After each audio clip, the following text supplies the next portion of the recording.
Hello everyone, Troy here again. So this video literally takes place, a couple minutes after the last one, and it's going to be about the same thing. So feel free to watch and see if there's anything different, but this should be basically the same. This looks a little bit wetter than my last one. This is also another baby bin. Oh, there's a I'm sure you can kind of see it. There's a whole bunch of little wispy guys here. They're eating a piece of, can't quite tell, which is probably a good thing, which means they're breaking it down. But definitely smelling a little bit more pungent than I would have liked. And yeah, so I'm definitely happy that I'm going to be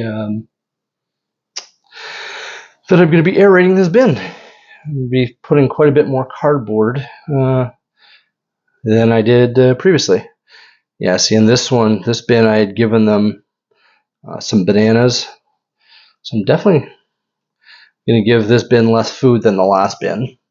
And probably not going to spray a whole bunch of moisture on here. But I'm also probably going to go a little bit faster than last time as well. Just kind of break up the worm clumps and get you some good shots. So in probably about I'd say probably around in 3 to 4 weeks, I'm probably going to split my three baby worm bins into a fourth. That will give them a bit more space and allow me just to even out the feedings a little bit more. Yeah, it has good moisture in this one, very good moisture. I definitely don't want to give too much more, too much more moisture than it already has, especially since the food itself is going to contain a bunch of moisture as well. But so again, the one thing I said in my last video, and I want you to please write in the comments, is how well you can see the things I'm trying to show you. Because a lot of the other YouTube channels, which are fantastic, I'm not knocking anyone,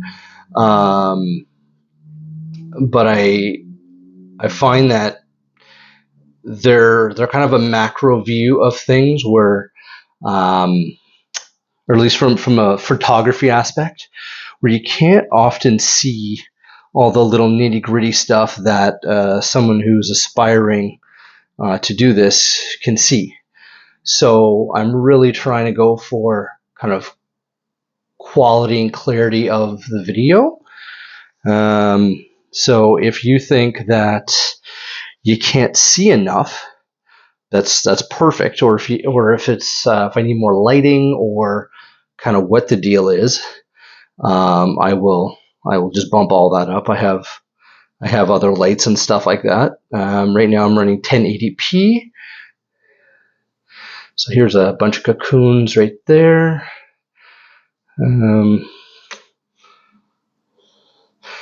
That's the funny thing with cocoons, right? You see them and then you move your hand for just a split second and they're all gone. So there's a bunch of white little mites or something on here. So I'm definitely gonna put more cardboard in here. Probably not gonna spray pretty much of any water in here, because I want to dry this bin out just a little bit more than it is.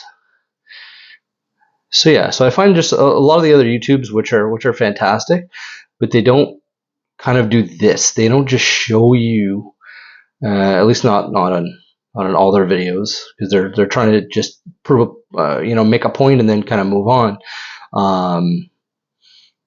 Where again, I'm, at least initially, I want to show everything I could possibly show and kind of go from there. The other cool thing I'm going to be doing, if you didn't watch my first video, you definitely should. Oh, look at that. I don't know if you can see that, but there's a cocoon. But anyways, the one thing I'm definitely going to be doing is doing a little kind of test. So before this, I was doing microgreens, and I was trying to do them in basically hydroponically, and it was really frustrating for me. And the reason why I want to do it hydroponically is because I didn't want to lug, because I'm in Canada. It's in Ottawa, and it's freezing cold half the year. And while we created a nice big garden in the back, we have a decent corner lot. We can't use. I would have loved to just throw coco coir in the back. And stuff like that, and I can't do that 3/4 of the year. So I didn't want to have to compost, like 50 or 100 pounds of that stuff kind of weekly. That would have just been a freaking nightmare. So now I can definitely do that, because I'll just dump it in the worm bins. However, with that, all that being said, I have a whole bunch of microgreen trays, and this is the one thing that I want to try. So if you see, this is probably, I don't know, I think this is about maybe 3 to 4 inches of bedding and worms and whatnot. But if I just want to do just breeding, so here's the thing. If I want to do just breeding, and I'm not saying that's my goal, but I'm going to be trying this, you really only need a couple of inches of stuff for them to breed in. So my take on it is, I'm going to try this in probably 2 weeks, I think. I might try it today. I don't really know yet. But basically, I'm going to throw look at that. I'm going to throw a very small layer of new bedding in a 2 1/4 or 2.5 inch deep kind of microgreen tray. And then basically just see, and then I'm also going to put a mesh on top. It's another tray, but it's a mesh tray, so it gives them basically a whole bunch of shade. And I got a clinger. It gives them a whole bunch of shade, and it'll retain a lot of the moisture. And I'll still throw on a piece of newspaper. But where I'm going with that is that this is 6.5 inches high, or 6 inches high, for this entire mortar tray, and there's a whole bunch of the area you really can't use effectively. So a more space effective, oh look, a little cocoon just sitting there. A more space effective method may be to have microgreen trays. So I'm kind of excited to try that. For no other reason than, if someone just wants to breed and doesn't really care for anything else, they're certainly going to get vermicompost and all that stuff. But if you just want to, let's say, go from 5,000 worms to 100,000 in a couple months or something like that. No, not a couple months, but you know what I mean. Like, if you're just trying to make it go quicker, and that is your entire goal until you reach a certain threshold, then that might be an effective way to do it. So that'll be something I'm going to try, and we'll see how that works. All right, this bin is going to have a lot of food in it, I think. Probably more than the last bin, potentially. But a lot of it is longer food, like carrots and stuff like that. I had a bunch of carrots. And yeah, so they need to get devoured. So I probably should have put more food in the last one, considering what I'm putting in here. That being said, that's all good. There's still so much food that's in these soils, so it doesn't really matter. And I'm going to put a lot more cardboard on this one. And then I'm also putting worm chow. The worm chow has grit. It has some, and I'm being vague about the what's in it, because I honestly don't remember exactly what I put in it. But there's some oats. There's a little bit of flour, cornmeal, and kelp. There's a few different things. It's not particularly hard to make, but sometimes people probably just want to. Some people want to do it themselves, and some people certainly wouldn't want to. So I'm going to give people that option on my website, which I will have eventually. It's also going to have shredded cardboard available on there as well. I do pretty good scavenging that, but again, there might be people, especially just locally. I don't see a point in charging someone $20 to ship cardboard. That's just kind of ridiculous. But if there's anyone locally that wants some, that's kind of my goal. So kind of make like starter packs, so give people some prepared bedding, give people some. I'm just doing a little bit just more for that top layer of cocoa of chow that I just put down. So give people a bit of shredded stuff. Basically, give them a starter pack. So I'm not necessarily looking to.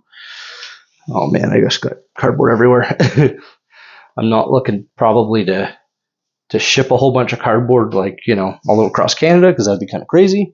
If it comes to that, that's fantastic. But the carbon footprint on cardboard should not be that high. But at the same time, it is what it is. So I'm going to spray this down just a little bit, not too much, just so it doesn't super dry out everything. And that's pretty much what I did with the last bin as well. I just put significantly more cardboard on this one, and then cover it up. And I have to recut some new plastic pieces.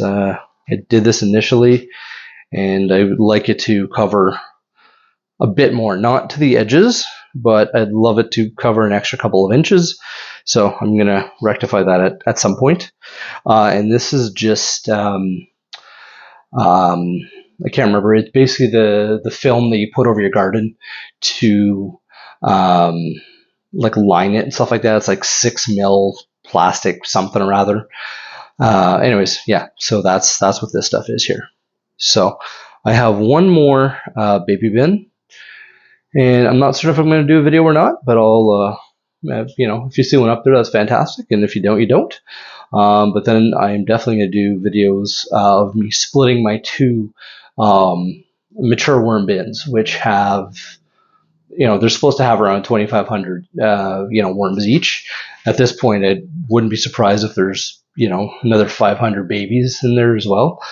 I'm going to split them so that they're somewhat split between two separate bins. So you're going to kind of see bins like this, or I don't know exactly how I'm going to set it up, but and you're going to see a whole bunch of the much larger ones just wiggling away from me, trying to run for their lives kind of thing, and we'll see how it goes. All right, thank you very much. Have yourself a great day.